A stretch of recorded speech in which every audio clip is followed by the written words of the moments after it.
Bà dì của cô chẳng phải đến thăm rồi sao? Thế nào, tôi không nhìn nhầm chứ? Cái này của cô ấy là do sinh hoạt không điều độ lâu ngày, dẫn đến rối loạn kinh nguyệt, cộng thêm thể hàn gây ra. Tuy nhiên, tôi có cách giúp cô giảm bớt triệu chứng. Anh định giúp tôi giảm bớt thế nào? Dùng cái này. Đồ khốn, anh lại bắt nạt tôi.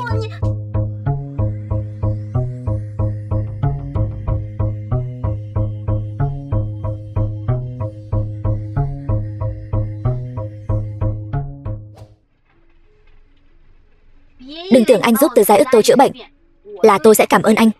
Tô Hằng tôi chỉ là một người bình thường, không cần cô cảm ơn. Vừa nãy, chẳng phải tôi cũng dựa vào người cô rất lâu, phải không? Đúng rồi, cái triệu chứng này của cô ấy phải điều trị theo liệu trình. Điều trị theo liệu trình là thế nào? Mỗi tháng cô đến tìm tôi 3 lần. Quảng Trưng, anh là bác sĩ hả? Anh xuống núi đến Tùng Châu làm bác sĩ sao? Không, tôi đến tìm vợ tôi. Hôn ước. Vợ. Thế, cô ấy có phải là đẹp lắm không? Nếu không phải sư phụ nói muốn giải đáp bí ẩn thân thế của mình, thì nhất định phải lấy được cô Lâm, người đã được đính ước từ trong bụng mẹ này. Thì ai mà muốn kết hôn chứ?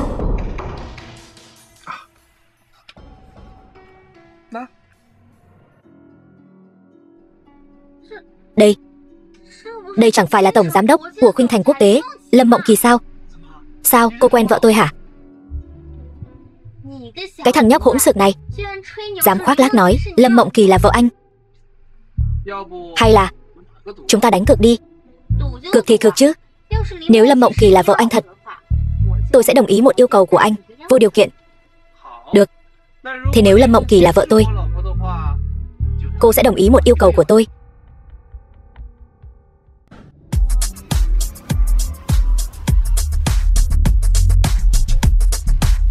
Lâm Mộng Kỳ, tôi muốn xem thử rốt cuộc là thần thánh phương nào lại có tư cách làm đàn ông của Lâm Mộng Kỳ tôi. Tiểu Ức, sao cậu lại đến đây? Tớ muốn cho cậu một bất ngờ mà. Đúng rồi Mộng Kỳ, vừa nãy em thấy một thằng nhóc hỗn xược trên xe. Nó dám nói cậu là vợ nó. Cậu nói xem có buồn cười không? Hắn ở đâu? Anh ở đây. Anh là Tô Hằng. Vợ ơi, thời gian gấp rút, chúng ta mau về nhà thôi. Anh nhớ em quá đi được. Giữa chúng ta quả thật có hôn ước, nhưng đây đều là do trưởng bối sắp đặt. Đó không phải ý định ban đầu của tôi. Tôi khuyên anh, tốt nhất đừng có ý đồ xấu gì. Xong rồi, mình thua rồi. Mình không sống nữa. Tiểu Ức, xin lỗi, em tự bắt xe về biệt thự đi, chị còn có chút chuyện cần xử lý.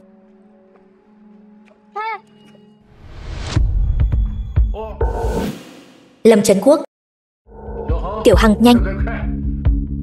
Ông đợi cháu lâu rồi. Ông nội, ông thương Tiểu Kỳ nhất đúng không? Đúng vậy. Ông nội chỉ có một đứa cháu gái ruột là cháu. Không thương cháu thì thương ai? Vậy ông nội, cháu muốn ly hôn với anh ta. Có phải Tiểu Hằng quá hoàn hảo rồi, khiến cháu tự ti đúng không? Ông nói gì cơ? Hoàn hảo? Ông xem anh ta có dính dáng gì đến hai chữ đó không? Cô vợ nhỏ, em đừng giận. Giận sẽ khiến người ta già đi đấy. Anh đừng gọi bừa. Tiểu Hằng, Tiểu Kỳ đúng là hơi xấu, tính cách hơi nóng này, tính khí hơi tệ một chút. Nhưng mà cháu đừng chê bai con bé. Cứ dùng tạm đi. Lâm lão gia, ông nói gì vậy? Một cô gái ưu tú như Mộng Kỳ, sao cháu lại chê bai được? Ông nội, nếu ông nhất quyết bắt cháu ở bên anh ấy cũng được, nhưng cháu tuyệt đối sẽ không giao bản thân mình cho anh ta. Cháu về công ty làm việc đây, ông bảo anh ta tự lo liệu đi.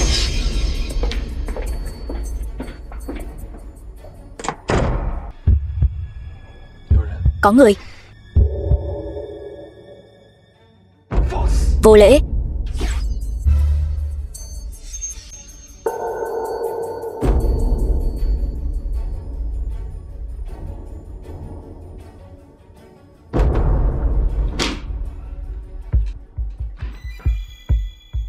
Tô Hằng, đã nửa đêm 3 giờ rồi, anh làm gì trong phòng tôi thế? Vừa nãy có người muốn sát hại em. Anh lừa trẻ con 3 tuổi hả? Tôi thấy anh chỉ muốn lợi dụng cơ hội thì có. Tiểu Kỳ, vừa nãy tớ đi vệ sinh, nhìn thấy một người mặc đồ đen nhảy xuống từ ban công. Cậu không sao chứ? Thật hả?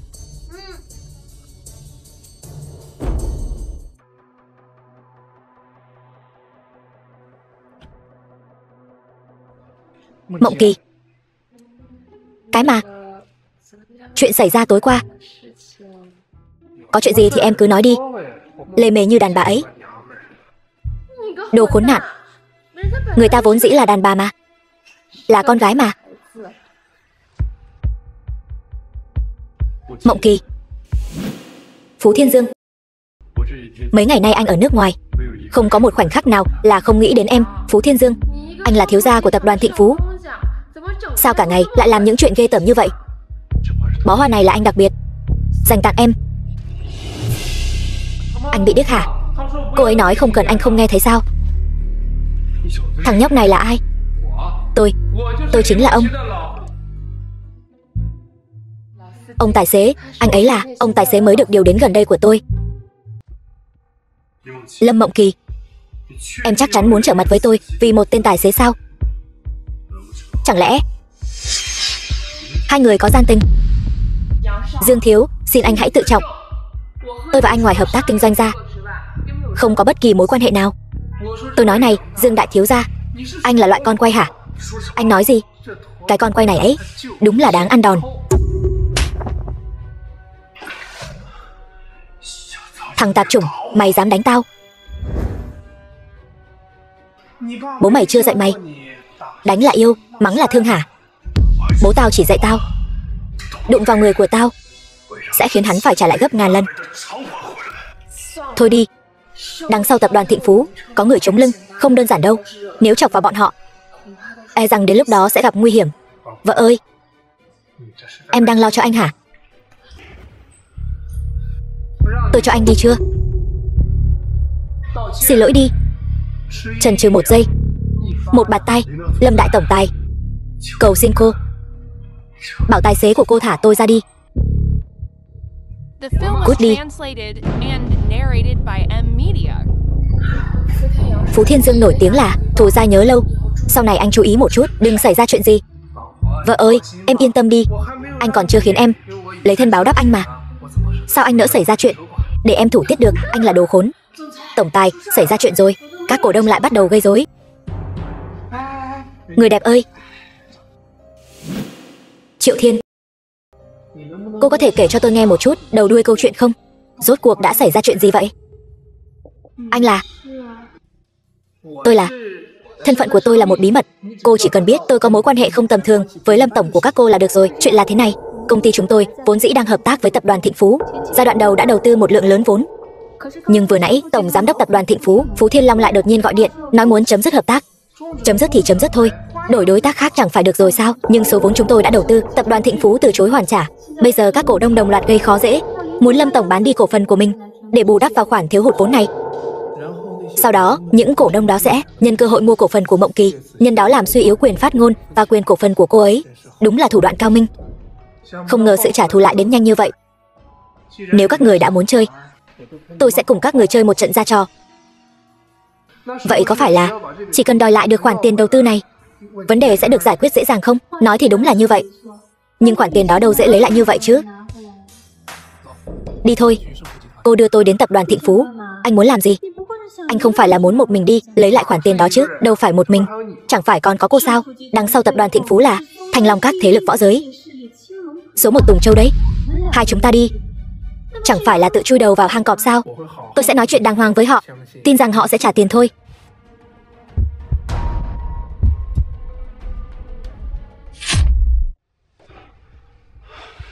Khoan đã, đừng động thủ. Chẳng phải quân tử đều nói chuyện lý lẽ sao?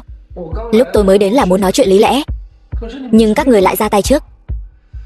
Bây giờ tôi đã có hứng rồi, các người lại muốn nói chuyện lý lẽ. Bọn họ thật khó chiều. Đúng vậy anh, là chúng tôi có mắt không thấy Thái Sơn. Chúng tôi lập tức trả lại tất cả khoản đầu tư của Khuynh Thành Quốc tế. Anh thấy có được không? Chi phiếu tiền mặt.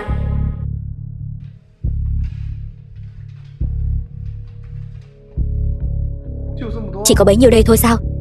Lâm tổng, cô ấy chỉ đầu tư bấy nhiêu đây. Trên hợp đồng viết rõ ràng rành mạch bằng giấy trắng mực đen.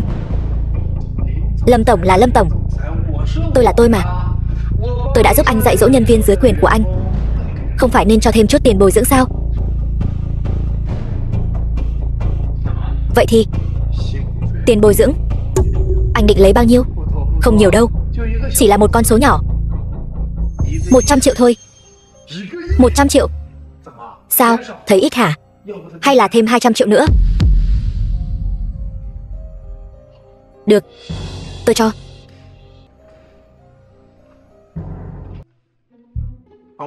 Vợ ơi, sao sắc mặt kém vậy? Có phải cơ thể không khỏe không? Anh đến đây làm gì? Với lại đây là công ty, anh đừng có gọi lung tung. Được rồi vợ ơi, em đừng giận nữa. Anh đã giúp em giải quyết xong chuyện rồi. Anh đừng làm loạn nữa, em còn có việc phải xử lý. Lâm tổng, có phải tiền vốn vẫn chưa thu hồi được không? Vương Bình Nguyên. Xin lỗi Lâm tổng, tôi đã không ngăn được Vương tổng. Không sao, ra ngoài đi. Theo tôi thấy, ngài vẫn nên bán số cổ phần đang giữ đi, để cân bằng sổ sách. Nếu không, sẽ gây ra cho công ty những tổn thất khó lường. Được, tôi bán. Được. Lâm tổng đưa ra quyết định dứt khoát, xứng đáng là người chèo lái công ty. Nhóc con, mày là ai? Mày cầm hợp đồng làm gì? Tôi cầm hợp đồng đương nhiên là để mua cổ phần chứ sao. Mày đến đây để gây cười hả? Mày có biết 200 triệu là to cỡ nào không? Vương tổng, xin ông nói chuyện tôn trọng một chút. Ông có tiền không sai, nhưng đó không phải là lý do để ông cảm thấy ưu việt, càng không có tư cách sỉ nhục anh ấy. Quả nhiên là một cô gái ngoài lạnh trong nóng, không chịu được khi thấy chồng mình bị bắt nạt. Chúng ta đừng vì anh ta mà chậm trễ công việc, mau đưa hợp đồng đây. Tô Hằng, đưa hợp đồng cho anh ta đi, chuyện này không phải là thứ anh có thể giải quyết.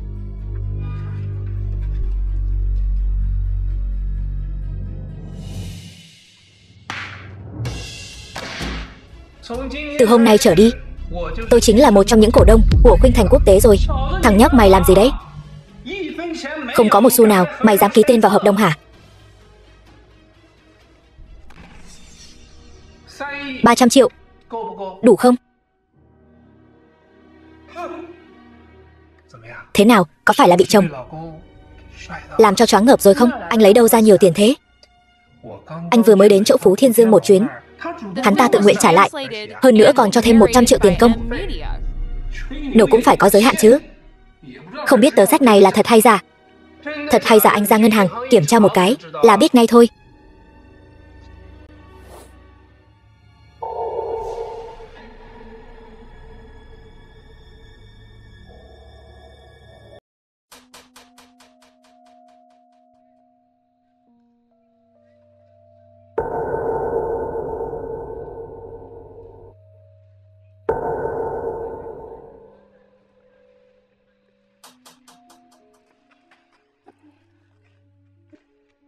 Sao anh lại ở đây?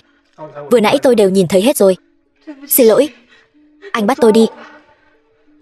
Cô có nỗi khổ tâm khó nói gì có thể nói với tôi. Bố tôi nợ 50 vạn tiền cờ bạc rồi bỏ trốn. Tiền tôi đã trả hết rồi, nhưng bọn họ ngược lại còn đòi thêm 50 vạn tiền lãi. Nếu tôi không trả được tiền nữa thì sẽ bắt tôi để trừ nợ. Cô đi theo tôi.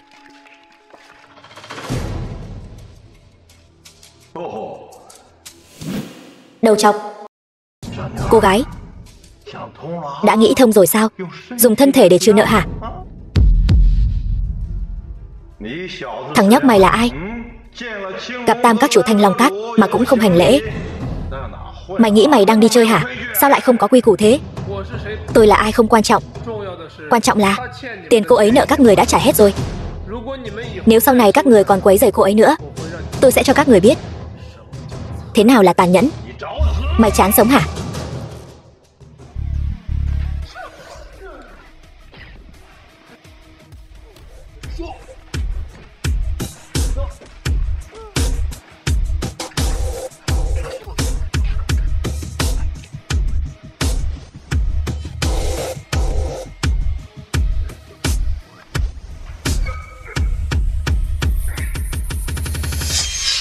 Phi tiêu này từ đâu ra? Đại ca. Không, ông ơi. Tôi nói, phi tiêu này là do Thanh Long Các thống nhất phát cho. Tổng bộ Thanh Long Các ở đâu? Tôi không biết. Tôi thật sự không biết. Thứ này có nguồn gốc từ Đông Châu Ngũ Giới Bắc Đảo Môn. Thanh Long các người vậy mà lại có thứ này, chắc hẳn có liên hệ mật thiết với thế lực Đông Châu Quốc. Ông nói hay không nói, tổng các tôi thật sự không biết ở đâu. Tôi chỉ biết điểm liên lạc chính là ở thành phố này, quán rượu Hoàng Triều, mỗi tối 10 giờ. Tôi nói nhẹ thôi, nói ra ám hiệu 4 chữ Thanh Xuất Ư Lam, sẽ có người dẫn anh đi đến tổng các. Nhưng trên đường có người bịt mắt anh lại, nên chỉ có vài nhân vật cốt lõi mới biết vị trí của tổng các. Đau quá đi mất.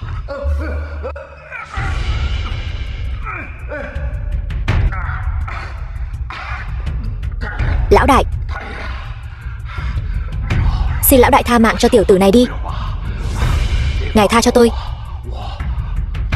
Ngài nói gì tôi nghe nấy. Đi theo hầu hạ, hiếu kính ngài.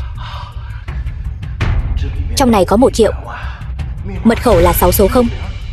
Ngài cầm lấy đi. Chỉ cần anh coi như tối nay không có chuyện gì xảy ra, 1 tháng sau tôi sẽ đưa thuốc giải cho ông.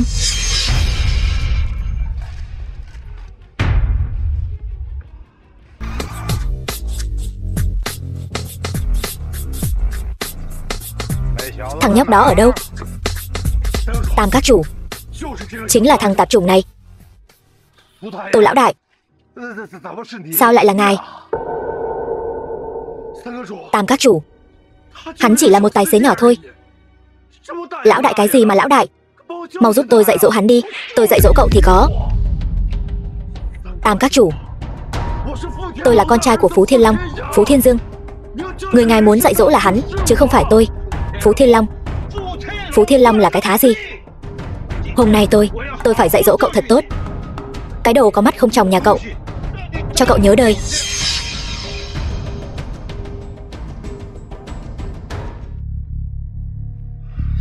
Tô lão đại, ngài tha cho tôi một mạng đi. Dương đại thiếu, hôm nay tôi đã tha cho anh 2 lần rồi. Tục ngữ có câu, chuyện không quá 3 lần.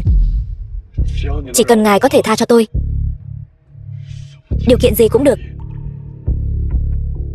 100 triệu chuyển thẳng vào tài khoản của Khuynh Thành Quốc tế.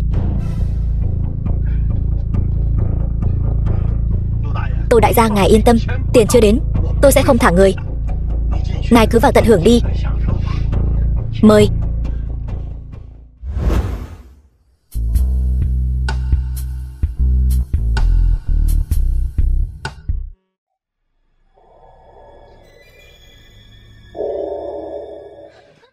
Đồ khốn nạn nhà anh. La cái gì mà la? Tôi đang mơ đẹp mà. Đồ cầm thú nhà anh đã làm gì tôi? Cô đừng có vu khống người khác nhé. Tối qua tôi đã cứu cô đấy. Cô bị người ta chuốc thuốc rồi.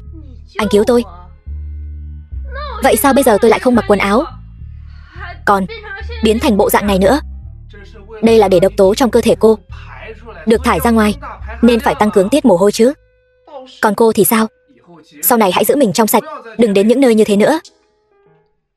Này, anh đã cứu người ta là có thể tùy tiện sỉ nhục người ta sao? Ai không giữ mình trong sạch chứ? Người ta rõ ràng vẫn còn. Ai muốn nói mấy chuyện này với anh chứ? Thôi được rồi, vì cô cũng tỉnh rồi. Tôi phải đi đưa vợ đi làm đây. Không anh đừng đi mà. Cởi trói cho tôi đi chứ.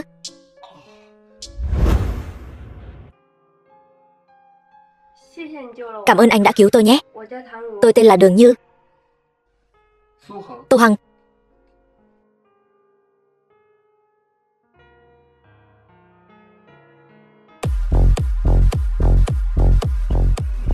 Qua đây. Anh bỏ ý định đó đi, tôi có bạn trai rồi. Được đấy. Lấy tôi làm lá chắn sao? Từ Giai ức, cô đang đùa với tôi đấy hả? Loại rác rưởi như thế này cô cũng nhìn chúng được sao? Được đấy, né được cú đấm này của tôi. Cũng có chút bản lĩnh đấy.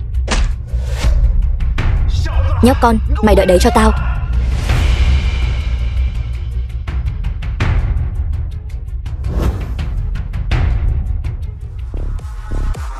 Tô Hằng, anh làm bạn trai tôi đi. Cái gì? Ý tôi là dạ làm bạn trai tôi như hôm nay ấy. Làm tôi hết hồn. Tôi còn tưởng cô muốn tôi cắm sừng Mộng Kỳ chứ. Thực ra lần này tôi đến Tùng Châu là để trốn hôn. Trốn hôn? Chính là người vừa nãy đó. Đúng vậy. Nhà tôi là một đại gia tộc ở Trung Hải. Họ vì lợi ích gia tộc nhất quyết muốn gả tôi cho một người tôi không thích, nên tôi đã trốn ra ngoài. Vậy tiếp theo cô định làm gì? Cuối tuần tôi đưa anh về nhà. Cứ nói là gạo đã nấu thành cơm rồi. Này cô bé, để tôi gánh hết mọi tội lỗi. Vậy tôi được lợi gì chứ? Quan hệ chúng ta thân thiết thế này, nói chuyện lợi lộc thì còn gì thú vị nữa. Hơn nữa, tôi chẳng phải đã đồng ý hứa với anh sẽ làm bất kỳ yêu cầu nào sao? Chỉ cần không phải chuyện có lỗi với Mộng Kỳ, tôi đều đồng ý với anh.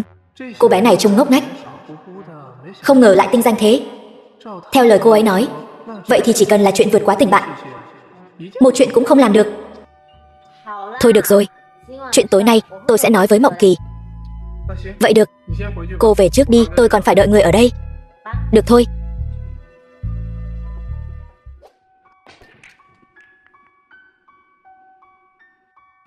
Chỉ cần đợi được người của tổng các Thanh Long Các về chuyện sát thủ, mọi chuyện sẽ sáng tỏ. Tiểu soái ca, đến chơi với chị một lát đi. Không rảnh, tự về nhà mà chơi. Đi khách sạn với chị đi. Chị muốn nói chuyện với em thật kỹ. Được. The film was translated and narrated by M Media.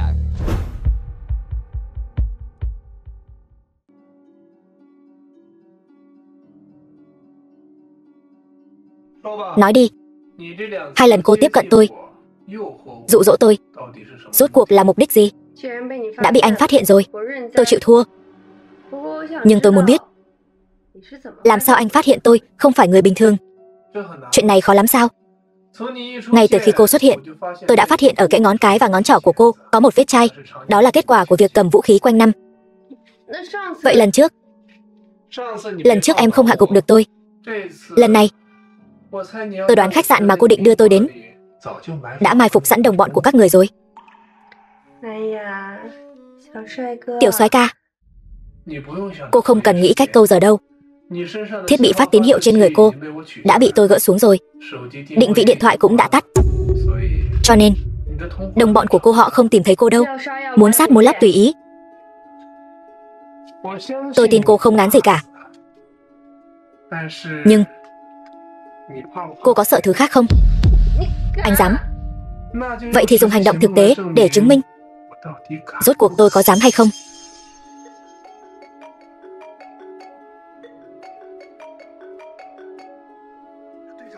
Đội trưởng, vị trí của cô bây giờ ở đâu? Chúng tôi vừa hành động bị bại lộ rồi. Thành viên của Thanh Long Các đã biến mất rồi. Đội trưởng, lẽ nào cô là thì sao? Cho dù tôi mất đi, đồng nghiệp của tôi cũng nhất định sẽ xóa sổ Thanh Long Các của các người. Hiểu lầm.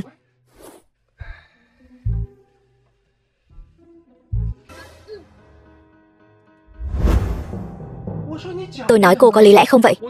Tôi đã thả cô ra rồi mà cô còn đánh tôi. Tội phạm muốn nói lý lẽ thì trước hết ngoan ngoãn chịu trói đi. Cô đừng nói lung tung nhé. Tôi là công dân tốt, thanh niên tốt. Nếu anh không phải là tội phạm, vậy tại sao gần đây lại thường xuyên tiếp xúc với Thanh Long Các? Tôi khuyên anh vẫn nên ngoan ngoãn về tổ chức với tôi để hợp tác điều tra. Tôi nói cô có biết lý lẽ không hả? Tôi vốn dĩ sắp thâm nhập vào nội bộ Thanh Long Các rồi. Nếu không phải các cô đột nhiên xuất hiện phá hỏng kế hoạch của tôi, bây giờ ngược lại còn muốn bắt tôi. Tóm lại anh phải về tổ chức với tôi. Mọi thứ sẽ dựa trên kết quả điều tra. Anh thật sự chỉ là một công dân bình thường sao? Vớ vẩn. Lý do anh thâm nhập Thanh Long Các là gì? không thể tiết lộ. Vì anh có thân thủ tốt như vậy. Hay là thế này, sau này anh sẽ hỗ trợ tôi điều tra và luôn có mặt khi cần. Tôi từ chối. Tuy nhiên, về chuyện Thanh Long Các này, tôi có thể hợp tác với cô. Cô cung cấp thông tin cho tôi hỗ trợ cô tiêu diệt bọn chúng. Thế cũng tốt. Vậy anh có thể cút rồi. Gọi điện cho người nhà của anh, bảo họ đến đón anh đi. Tôi đưa số điện thoại vợ tôi cho cô. Cô gọi cho cô ấy đi. Alo, có phải người nhà của ông Tô không? Đây là tổ chức tuần tra Tùng Châu. Chồng bà bị bắt ở quán rượu rồi. Phiền bà đến đón anh ấy. Bà bảo anh ấy tự về đi.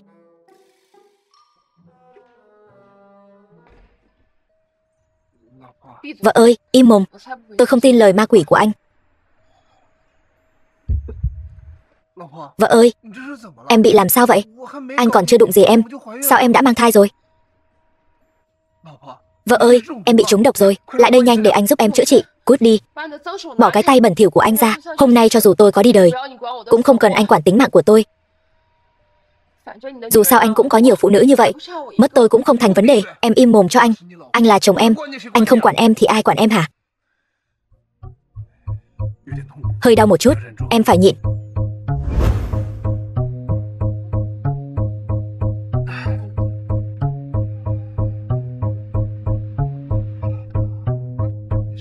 Không sao đâu.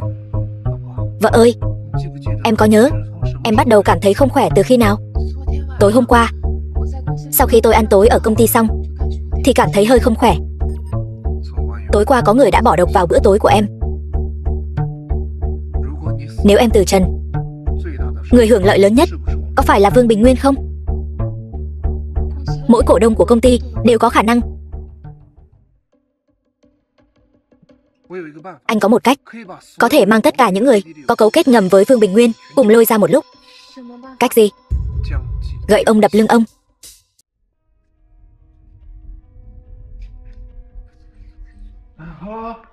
Được rồi, chậm thôi. Bây giờ chúng ta nên làm gì? Đợi. Lâm tổng, nhân viên bên ngoài đều nói ngài. Lẽ nào là thật? Mục đích đã đạt được. Bây giờ mồi câu đã chuẩn bị xong, chỉ chờ bọn chúng cắn câu thôi. Người bên ngoài nói gì? Họ nói ngài sắp không xong rồi. Khi tôi cùng đường trước đây, đều là ngài đã giúp đỡ tôi. Ngài tốt bụng như vậy, sao lại thành ra thế này?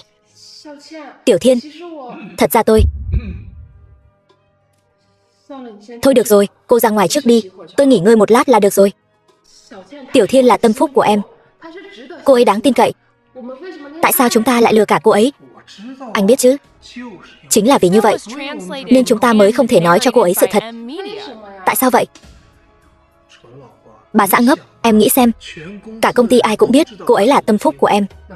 Vậy em nghĩ xem, sẽ có bao nhiêu cặp mắt đang nhìn chằm chằm vào cô ấy? Nếu em nói sự thật cho cô ấy vui vẻ bước ra khỏi văn phòng của em, thì kế hoạch của chúng ta chẳng phải sẽ bại lộ sao? Hiểu chưa, bà xã ngốc? Anh mới ngốc ấy. Vương Bình Nguyên, bình thường tôi đối xử với anh không tệ, tại sao anh lại làm như vậy? Lâm tổng nói vậy là không đúng rồi. Tôi cũng là nghĩ cho công ty mà. Nếu ngài mà khỏe mạnh, Vương Bình Nguyên tôi tuyệt đối sẽ không nhúng tay vào vị trí tổng giám đốc này. Được rồi, tất cả những người ủng hộ Vương tổng làm tổng giám đốc, xin hãy đứng ra phía sau anh ta.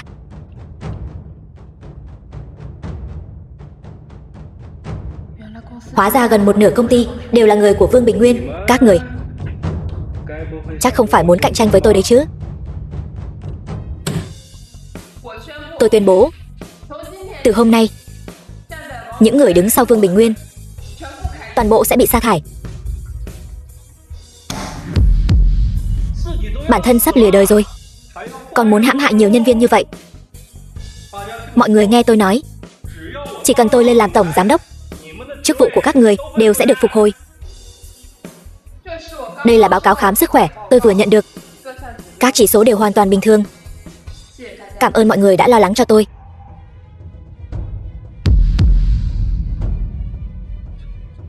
Sao có thể? Rõ ràng tôi.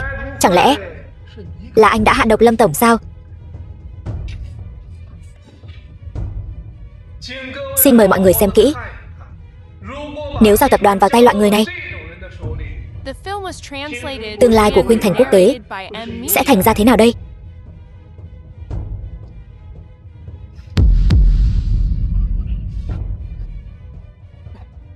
Mộng Kỳ, anh đưa em về nhà trước, tiện thể bốc cho em 2 thang thuốc bắc. Tạm thời đừng đối phó với Vương Bình Nguyên. Em còn muốn lợi dụng hắn để tóm được con cá lớn hơn. Hy vọng tiệm thuốc này có thể mua được loại thuốc cuối cùng, bằng không thang thuốc xác ra, tác dụng sẽ giảm đi đáng kể.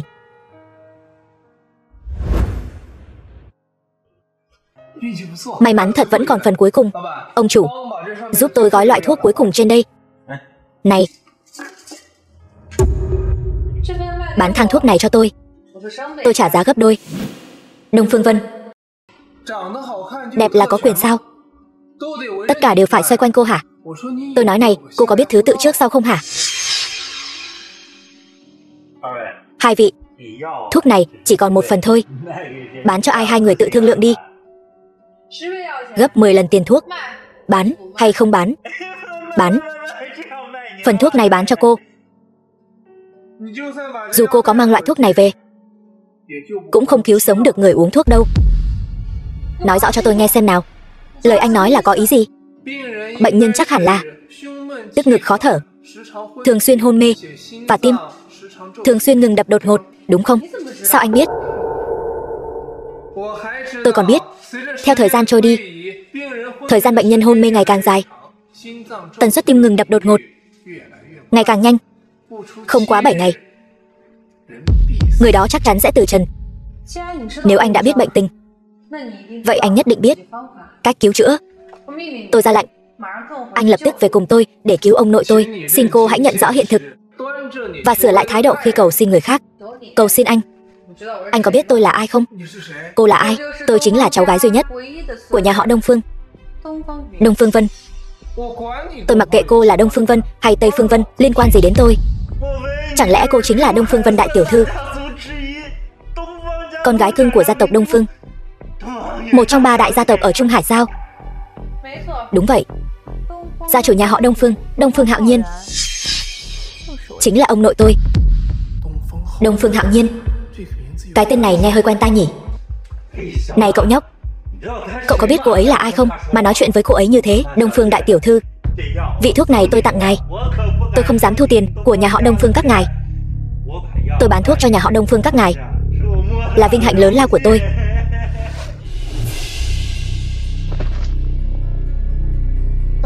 Đã làm chó thì quỳ cho đàng hoàng đi. Đừng dùng giọng điệu của con người mà nói chuyện với tôi, hiểu không? Anh đứng lại cho tôi. Anh bày ra cái vẻ này chẳng phải là muốn có nhiều tiền hơn sao? 1 triệu, đủ không? 100 triệu. Đời này và cả đời sau. Ê rằng anh chưa từng thấy nhiều tiền như vậy đâu nhỉ? Sao? Còn muốn từ chối tôi sao? Giả vờ thanh cao trước mặt tôi, trước mặt tiền bạc, cũng chỉ là một con chó mà thôi. Suýt nữa quên mất, tôi còn phải về nhà sắc thuốc cho vợ nữa. Số tiền này là tiền của thang thuốc này, phần còn lại cứ coi như là tiền bo cho cô vậy. Rốt cuộc phải làm thế nào anh mới cứu ông nội tôi? Vậy cô nghĩ mạng của ông nội cô đáng giá bao nhiêu tiền? Đương nhiên là vô giá. Vậy tôi ra tay chữa bệnh cũng là vô giá.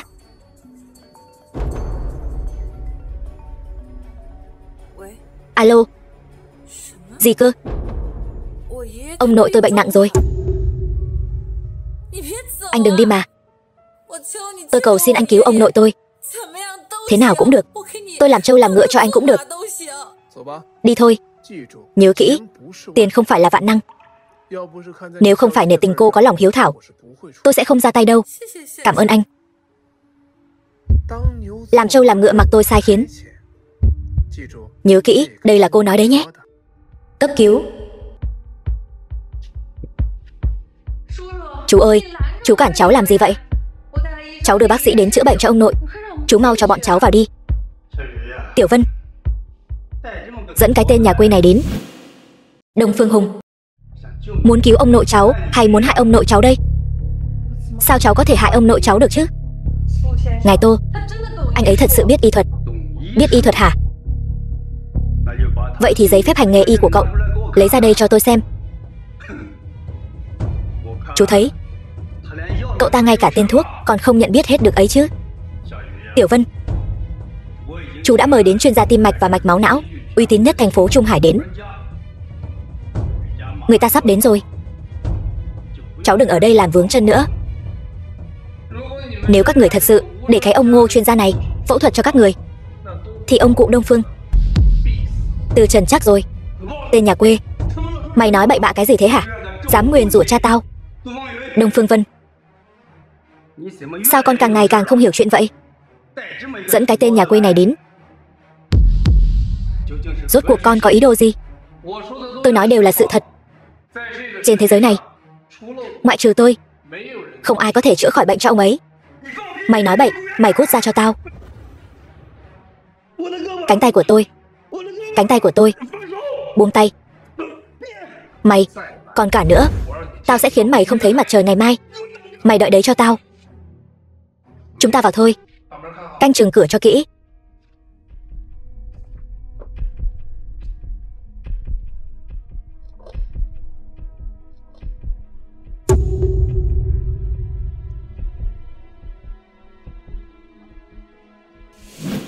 Đông Phương Hạo Nhiên,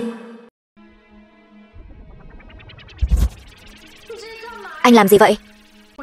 Nếu ông nội tôi có chuyện gì, đời này tôi sẽ không tha cho anh đâu.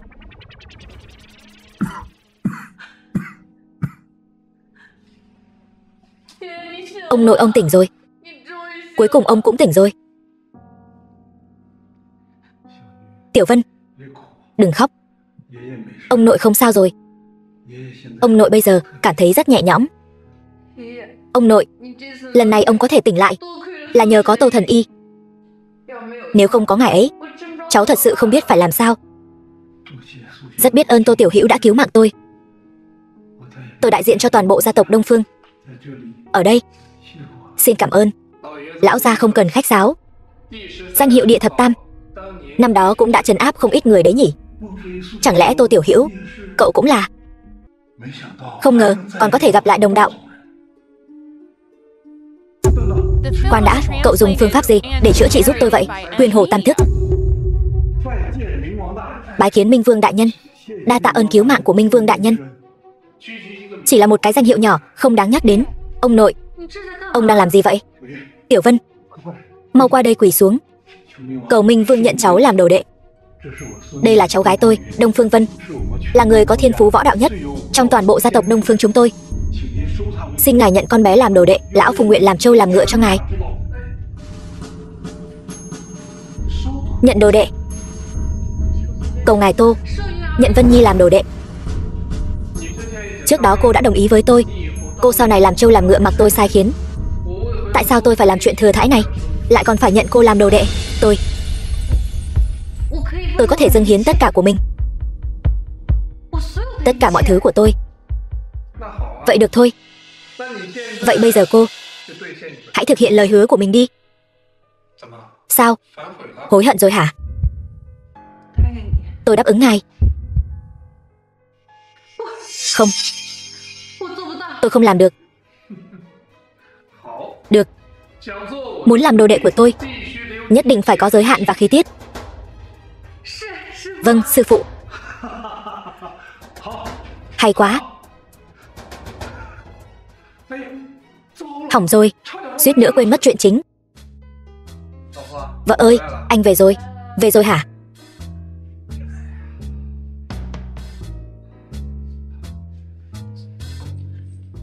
Cánh tay anh sao thế? Máu. Anh đừng dọa em nha. Rốt cuộc đã xảy ra chuyện gì vậy? Vừa nãy trên đường về, anh bị tai nạn xe rất nghiêm trọng, bị nội thương rất nặng. Anh đừng gấp, em gọi xe cứu thương cho anh ngay đây. Đã không kịp nữa rồi. Nếu có kiếp sau, em còn nguyện ý làm vợ anh không? Bây giờ là lúc nào rồi? Anh còn tâm trạng nói mấy lời này nữa? Bây giờ khoảng 9 giờ tối, rất thích hợp để nói chuyện này. Em không phải thế.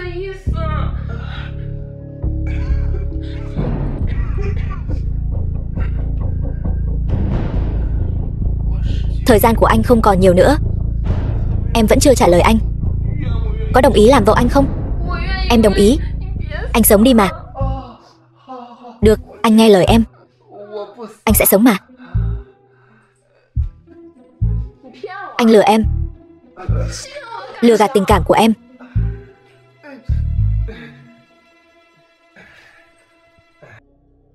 Gia đình Đông Phương này quả thực là gia đình đứng đầu ở Trung Hải. Lão Từ, anh Hùng, mời ngồi.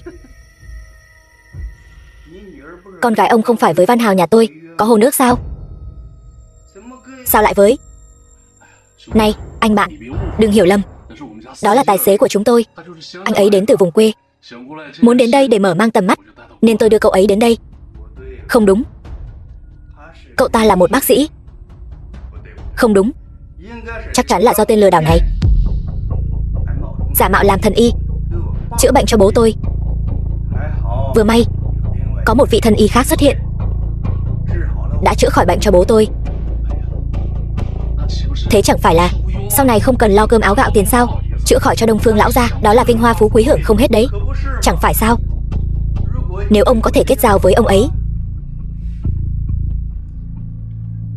ông cũng sẽ thăng tiến vụt vụt thôi.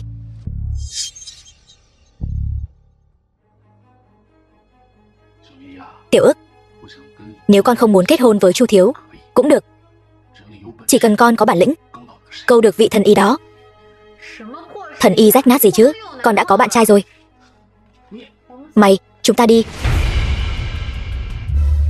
Từ Giai Ức, hôm nay đến đây là để xin lỗi, cầu xin muốn tôi tha thứ sao?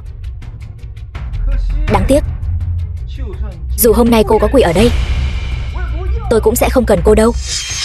Chu đại thiếu, anh có biết cơm có thể ăn bừa, nhưng lời không thể nói bừa đâu. Ông đây đã nói rồi, trước đây đồng ý kết hôn với cô ta chỉ là chơi đùa thôi. Cô thật sự nghĩ mình đáng giá lắm sao? Chu đại thiếu, chuyện sắp xảy ra sẽ rất đau đấy. Anh chuẩn bị sẵn sàng chưa? Tôi là người nhà họ Chu. Anh có biết sau lưng nhà họ Chu là nhà họ Đông Phương không? Anh mà còn dám đánh. Nhóc con, mày dám ra tay ở đây sao? Tao nói cho mày biết, nhà họ Đông Phương sắp đến rồi. Mày xác định rồi. Còn cả nhà họ Từ các người nữa cũng đừng hòng yên ổn. Sao mày còn không mau xin lỗi Chu công tử, cầu xin cậu ấy rộng lượng tha thứ. Mày đừng làm liên lụy đến nhà họ Từ chúng tao. Xin lỗi. Được thôi, tôi sẽ xin lỗi ngay đây. Chu thiếu gia, đây là cách tôi xin lỗi đấy. Thế nào, vừa lòng chưa? Nếu chưa vừa lòng, tôi có thể tiếp tục xin lỗi cho đến khi anh vừa lòng thì thôi. Cái đồ xúc sinh nhà mày, mày hại tao rồi. Hại tao rồi. Thằng tạp chủng, tao nói cho biết, hôm nay mày đi đời chắc rồi. Nhà họ Đông Phương sắp đến rồi. Nếu bây giờ mày chịu dập đầu nhận lỗi với tao, tao sẽ cân nhắc tha cho mày. Tô Hằng, chúng ta đi thôi, bằng không đợi họ đến rồi chúng ta thật sự không đi được nữa đâu. Bê con, diễn xong rồi chạy không phải phong cách của tôi. Lúc nào rồi mà anh còn có tâm trạng nói đùa? Lúc này không thể nói đùa sao?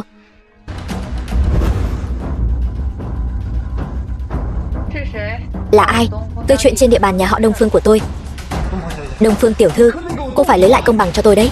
Có chuyện gì, nói đi. Là thằng tạp chủng này liên kết với con nhỏ này, cùng nhau lừa gạt tôi. Đệ tử Vân Nhi bái kiến sư phụ. Mau đứng dậy đi, chỗ tôi không có quy tắc quỳ lại. Như vậy không được. Ông nội từ nhỏ đã nói với tôi phải hành lễ quỳ lại sư phụ. Đây là lẽ trời đất.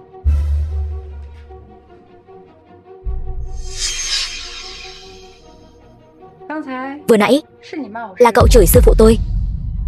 Đông Phương tiểu thư, hiểu lầm rồi. Cô cho dù có cho tôi 100 lá gan, tôi cũng không dám sỉ nhục sư phụ cô đâu. Người đâu, dẫn xuống đi. Đại ca, em quỳ lại nhận lỗi với anh. Anh hãy cầu xin Đông Phương tiểu thư tha cho tôi đi. Tội tử có thể miễn, tội sống khó thoát. Dẫn xuống đi. Sư phụ, quyền băng sơn của con luyện thế nào? Không tệ, tiếp tục cố gắng đi.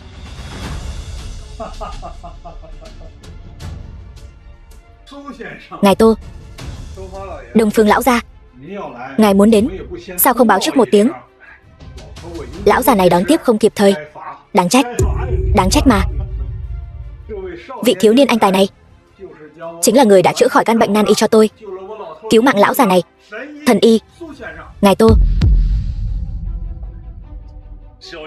Tiểu ức, sao con không nói sớm cho bà biết về thân phận của ngài Tô?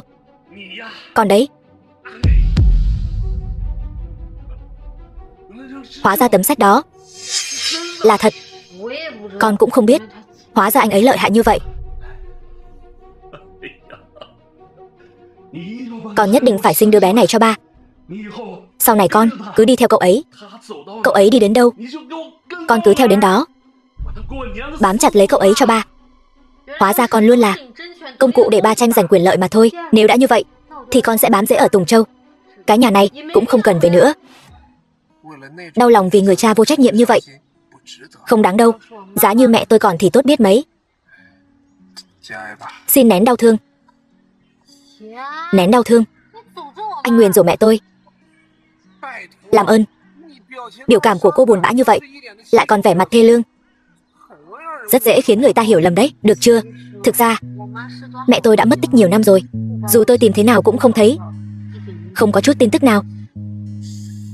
Mất tích. Mẹ cô tên là gì? Có lẽ tôi có thể giúp cô đấy. Anh thật sự có cách sao? Cảm ơn anh.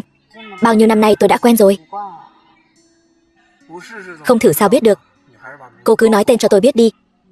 Mẹ tên là Hoa Du Nhụy. Sao vậy Tô Hằng? Sao anh lại có ánh mắt đó? Cô có chắc chắn tên mẹ cô là Hoa Du Nhụy? Chẳng lẽ tôi lại không nhớ nổi tên mẹ mình sao?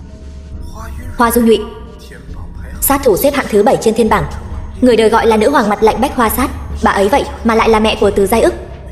Chưa từng nghe nói bà ấy có con cả. Mẹ cô mất tích vào ngày nào? Tôi muốn thời gian cụ thể. Qua ngày hôm nay là vừa tròn 3 năm rồi.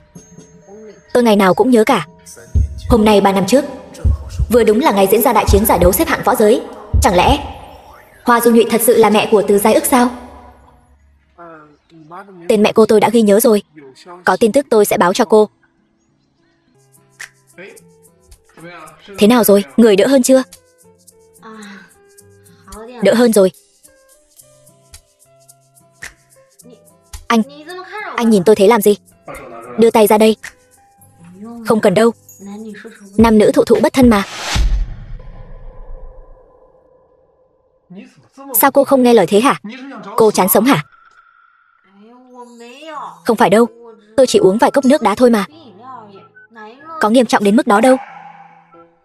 Thế nếu không có gì, tôi về phòng trước đây. 3, 2, 1. Ngã. Anh đùa tôi đấy hả? Lần trước chỉ cần sờ bụng thôi, sao bây giờ lại đòi cởi quần áo rồi? Cô dám nghi ngờ y đức của tôi hả? Ai lại chữa bệnh lại đi cởi quần áo? Nếu mà giống người khác, tôi còn được gọi là thần y nữa sao? Nếu cô không muốn chữa thì thôi, Tiểu ra đây không phục vụ nữa. Tôi chữa. Vậy anh quay lưng lại trước.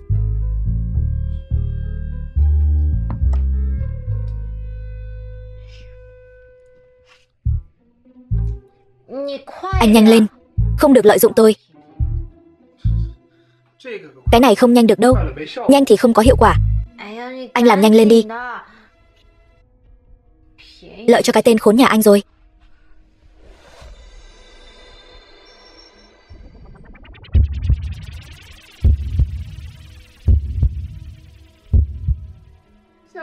Tiểu ức, có muốn cùng nhau? Đừng động đậy. Cô không muốn sống hả? Các người đang làm gì vậy? Em mau ra ngoài đi, đừng làm phiền anh chữa bệnh. Tô Hằng, anh lừa ai đấy? Làm gì có chuyện cởi quần áo chữa bệnh chứ? Em bị mù sao? Tô Hằng, Tiểu Ức là bạn thân nhất của em đấy.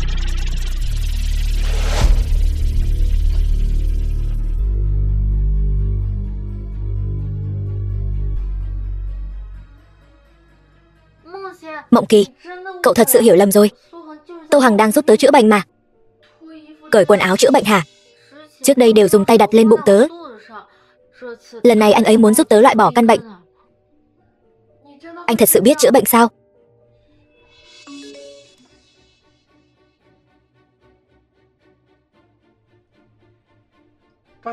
Xảy ra chuyện gì vậy? Anh đợi một chút. Em có chút chuyện muốn dặn dò anh. Em nói đi. Lâm gia chúng ta ở Trung Hải ít nhiều cũng được coi là đại gia tộc. Mặc dù anh là cháu rể do ông nội đích thân chọn, nhưng bữa tiệc lần này rất quan trọng. Anh có thể không quen. Dù sao thì xuất thân của anh biết rồi. Em không có ý coi thường anh. Em chỉ là nói, hy vọng anh ít nói phải không?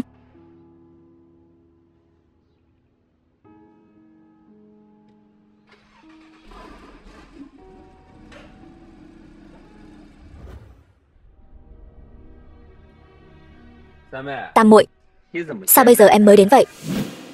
Lâm Hoàng, thật là quá đáng mà. Lâm Hoàng, anh có nghe qua câu gọi là chó ngoan không cản đường ấy? Em... Cái đồ công tử bột nhà anh cười cái gì hả? Lâm Mộng Kỳ, mày đừng ỷ có ông nội thương mày mà mày ngang ngược như vậy. Tôi xem các người đắc ý được bao lâu. Bữa tiệc thương mại lần này đến toàn là bạn bè của tôi. Lần này tao nhất định sẽ khiến cô đích thân giao ra khuynh thành quốc tế. Được. Vị Lâm tổng, Lâm tiểu thư đây. Phú Thiên Long là cảm thấy cánh đủ cứng rồi, không cần sự ủng hộ của gia tộc chúng ta nữa, cho nên mới không coi trọng cuộc họp gia tộc lần này. Bạn mà anh nói sẽ không phải là tập đoàn Thịnh Phú chứ? Sao vậy? Sợ rồi sao? Vợ ơi, chúng ta đi thôi. Anh sợ lát nữa bị bọn họ cắn đó. Đứng lại. Đừng vội mà. Một chút không nhẫn nhịn sẽ làm hỏng đại sự. Một lát nữa sẽ có trò hay cho hai người họ xem. Ông nội, cháu nhớ ông quá đi. Ông nội cũng nhớ cháu quá. Lâm lão gia, lâu rồi không gặp, sao thằng nhóc hôm nay lại ủ rũ thế?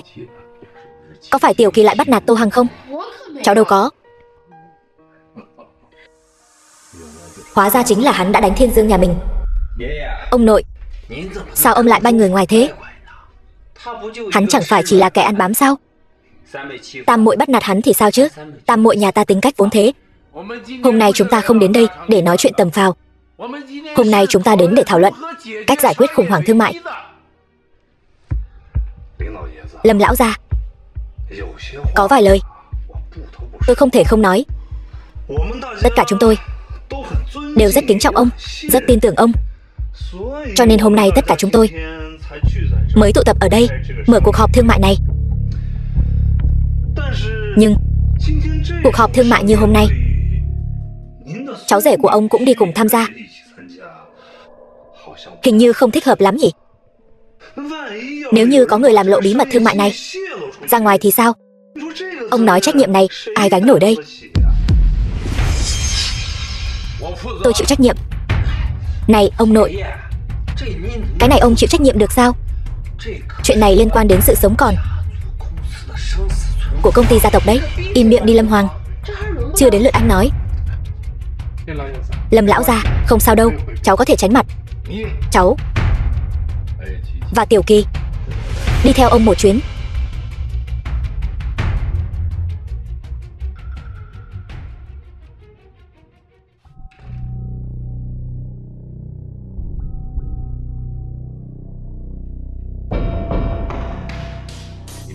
Các cháu biết hôm nay là ngày gì không?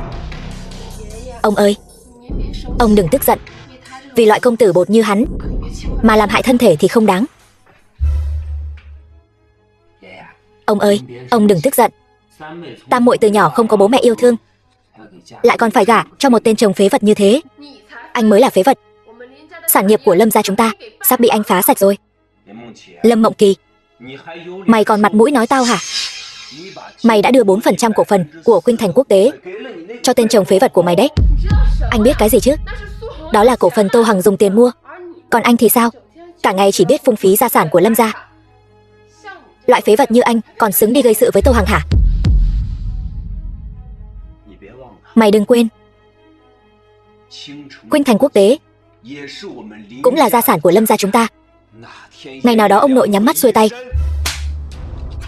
Súc sinh. Ông nội, chẳng lẽ cháu nói sai sao? Con gái lấy chồng như bát nước đổ đi. Chẳng lẽ ông đành lòng để Khuynh Thành Quốc tế cho một kẻ phế vật mang họ khác sao? Là tao bảo Tiểu Kỳ kết hôn với Tô Hằng, là tao giao Khuynh Thành Quốc tế cho Tiểu Kỳ. Chẳng lẽ mày nghi ngờ quyết định của tao sao? Mày nghi ngờ cũng vô ích thôi. Nếu mày không hài lòng thì cút ra khỏi Lâm gia. Này tôi nói cho cậu biết, cái thằng nhóc này ấy cả ngày không làm ăn đàng hoàng, cùng với đám lưu manh kia lêu lổng với nhau, không những lừa tôi 200 triệu, hắn còn đánh con trai tôi nữa. Đáng ghét quá. Tốt nhất là ông tự nhận mình xui xẻo đi. Tô Hằng tôi không phải người tốt gì, cho nên ông đừng chọc vào tôi, càng đừng chọc vào vợ tôi. Nếu không tôi sẽ khiến ông thua đến mức không còn mảnh quần lót nào. Cậu, con rể tốt của tôi, sao con cũng ở đây? Khoan đã. Anh Hồng Nghiêm, vừa nãy anh gọi cậu ta là gì? Cậu ta là con rể tốt của anh sao? Thiên Long, anh không biết đấy thôi. Chuyện hôn sự của con gái nhỏ và Chu công tử đã hủy rồi. Hơn nữa con rể nhà tôi cũng không kém gì Chu công tử đâu nhé. Phải không con rể tốt của tôi? Tôi xin long trọng giới thiệu với mọi người, đây là con rể của gia đình nhà họ Từ chúng tôi. Hơn nữa cậu ấy còn là cái đó. Bụng tôi không khỏe, xin phép đi trước nhé. Thằng nhóc, sao hả? Muốn chuồn hả? Tôi nói cho cậu biết, hôm nay cậu nằm trong tay tôi rồi. Anh Hồng Nghiêm, anh có biết là anh gặp phải tên lừa đảo rồi không? Hắn chính là một tên lừa đảo. Hắn đã lừa anh đấy. Anh nói xem anh làm cha kiểu gì vậy hả? Anh không quan tâm con gái mình giao du với loại đàn ông nào sao? Con bé ở cùng ai? Anh chưa bao giờ hỏi han gì cả. Anh Hồng Nghiêm, thằng nhóc này ấy, hắn vừa ăn bám tiểu thư nhà họ Lâm, vừa lừa dối tình cảm của con gái nhà anh. Hắn bắt cả hai tay đấy. Không thể nào. Không thể nào sao? Không tin anh hỏi mọi người xem, thằng nhóc này vừa nãy có phải là cùng tiểu thư nhà họ Lâm đi vào không? Vừa nãy hắn có phải là chắc nịt nói là cháu rể của Lâm lão gia không? Không thể nào. Cậu ấy là con rể của gia đình tôi nhà họ Từ. Con gái tôi mang thai con của cậu ấy. Cậu ấy còn chữa khỏi bệnh cho Đông Phương lão gia tử. Cậu ấy còn là sư phụ của Đông Phương Vân nữa đấy. Anh Hồng Nghiêm, uổng cho anh là một người làm ăn đấy. Anh vậy mà lại bị cái lời nói một phía của thằng nhóc này lừa gạt. Hắn chính là một cha nam. Hắn chính là một súc sinh. Không tin, anh bảo hắn tự nói đi. Tô Thần Y, nào con nói rõ cho họ nghe đi. Nói đi. Nói đi nào. Tôi, đồ con cháu bất hiếu, tiền thân của Khuynh Thành Quốc tế, vốn là chi nhánh lớn nhất của tập đoàn Lâm Thị. Kết quả sau khi ông giao cho Lâm Mộng Kỳ, lại bị cô ta chuyển đến Tùng Châu.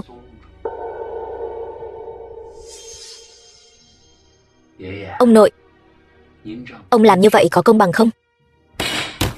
Cái đồ con cháu bất hiếu này, tôi muốn nó mang giao Khuynh Thành Quốc tế giao ra đây. Được, nhưng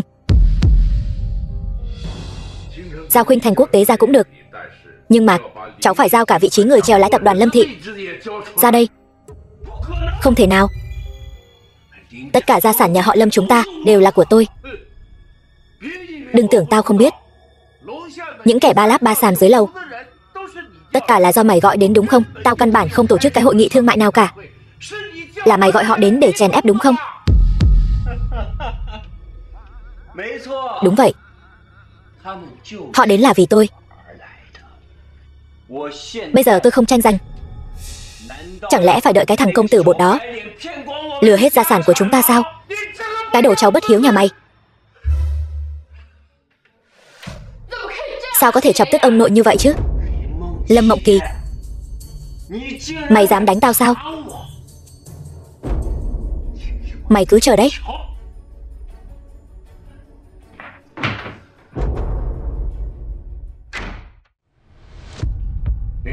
Kính thưa Lâm lão gia, ngài là trưởng bối, tất cả chúng tôi đều rất kính trọng ngài. Nhưng ngài lại xem thường tất cả chúng tôi. Thế nào là tam giáo cửu lưu chứ? Tại sao ông nội tôi lại nói như vậy? Mọi người tự hiểu rõ trong lòng đi, đừng được voi đòi tiên. Vì hội nghị thảo luận hôm nay không phải do ông nội tôi triệu tập. Xin mời mọi người ra về. Lâm tiểu thư, những người đứng ở đây đều là trưởng bối của cô đấy. Cô có tư cách gì mà đuổi chúng tôi đi chứ? Nó không có tư cách, tôi thì có tư cách rồi chứ. Lâm lão gia, tình hình của tập đoàn Lâm Thị bây giờ thế nào? Ngài hẳn là rõ hơn chúng tôi. Vì ngài không nể tình, cứ nhất quyết làm tổn thương tình cảm của tất cả chúng tôi. Vậy sau này ngài đừng trách chúng tôi trở mặt vô tình nhé. Có tôi ở đây, tôi xem ai dám gây rối. Cái đám đàn ông các người lại đi bắt nạt một ông lão. Nói ra thì cũng chẳng vẻ vang gì đâu nhỉ. Được rồi, hôm khác tôi sẽ đích thân đến từng nhà xin lỗi. Hôm nay dừng lại ở đây thôi. Không thể cứ thế mà bỏ qua được. Tôi phải vạch trần ông ta. Mày, mặt mũi của Lâm gia chúng ta đều bị mày làm mất hết rồi. Ông nội, ông bị lẫn rồi sao? Mặt mũi của Lâm gia chúng ta là bị cô ta cùng với cái thằng công tử bột đó làm mất hết. Lâm Hoàng, anh đang nói linh tinh gì vậy? Cái gì mà tôi và chồng tôi làm mất hết mặt mũi của Lâm gia? Cô vừa nói gì cơ? Ai là chồng của cô? Tô Hằng là chồng của tôi. Tiểu Ức là bạn thân của cô. Sao cô có thể cướp người đàn ông của cô ấy chứ? Hơn nữa, Tiểu Ức còn đang mang thai con của hắn ta nữa. Nhìn xem. Nhìn xem đi. Tôi đã bảo hắn là một tên lừa đảo mà. Cái loại phế vật vô dụng như hắn, vì tiền, hắn cái gì cũng làm được. Anh Hồng Nghiêm, anh xem vừa nãy tôi nói với anh mà anh còn không tin. Một người tinh danh như anh sao lại bị hắn lừa được chứ? Còn nói hắn là cái gì mà Tô Thần Y. Ông nội, ông thấy chưa? Cháu đã bảo hắn là một tên lừa đảo mà. Sao ông có thể để tam muội gả cho loại người như vậy chứ? Bác, chắc chắn có hiểu lầm gì đó trong chuyện này. Tô Hằng anh ấy là chồng tôi. Là cô đã cướp người đàn ông của Tiểu Ức. Ông luôn coi Tiểu Ức như công cụ kiếm tiền. Tôi không nói là để giữ thể diện cho ông. Bây giờ ông dám động vào vợ tôi thì tôi cũng không cần coi ông là người nữa. Tô Hằng, anh mau giải thích cho mọi người đi. Rốt cuộc là chuyện gì vậy? Giải thích gì nữa? Hắn ta chính là một tên lừa đảo, dắt mũi cả một đám ngốc các người, quay vòng vòng. Yên tâm đi, có anh ở đây thì không sao cả. Đã vậy ông tự mình không biết điều thì đừng trách tôi. Ông ta chính là vì lợi ích của bản thân, bất chấp ý muốn của con gái mình, ép buộc con bé kết hôn với Chu Văn Hào. Tiểu Ức bất đắc dĩ mới nhờ tôi giả làm bạn trai của cô ấy và nói dối là mang thai con của tôi. Mục đích là để hủy hôn với Chu Văn Hào. Mày nói dối, không phải như vậy. Sự thật của chuyện này đương nhiên không phải như vậy. Con người thật của ông còn xấu xa hơn thế này nhiều. Lúc ông ta cũng khinh thường tôi giống như các người vậy, cũng đã tìm mọi cách để đuổi tôi khỏi Tiểu Ức. Nhưng khi ông ta biết được tôi là Tô Thần Y, lại bắt Tiểu Ức hủy hôn với Chu Văn Hào để ở bên tôi. Loại người như ông ta giống như các người vì mục đích mà không từ thủ đoạn nào. Lâm gia chúng tôi không thèm làm ăn với các người. Mời về đi. Cái tên họ Tô kia, tôi dựa vào đâu mà tin lời cậu nói? Dựa vào tôi. Sư phụ. Đúng vậy. Anh ấy chính là Tô Thần Y đã chữa khỏi bệnh cho ông nội tôi, cũng là sư phụ của tôi, Đông Phương Vân. Nếu các người định lấy Đông Hiếp yếu, tôi Đông Phương Vân sẽ đấu đến cùng.